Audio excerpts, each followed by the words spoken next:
I'm John. I'm a first-year DPhil student in the Department of Economics at Oxford, and I work with the CSAE.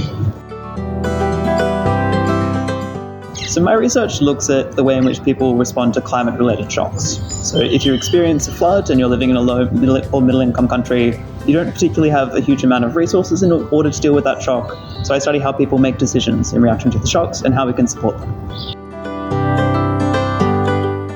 So this morning, actually, I was at the CSAE conference and I saw a paper presented on the long-run effects of deworming, particularly trying to understand the intergenerational effects. So what happens to the kids of people who were treated with deworming when they were kids back in the day?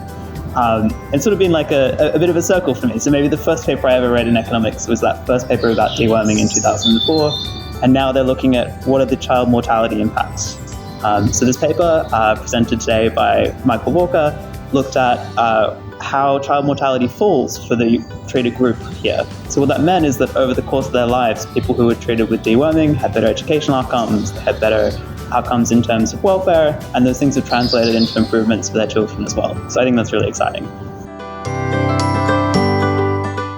Yeah, so every week I go to one of the CSAE seminars, usually two. So there's this great workshop they do on Tuesdays where students get to present their research, and I'm always excited to see what people are working on and try and help out with their papers. And then on Wednesdays, usually a really cool professor comes and tells us about what they're working on, and I try and attend all of those as well.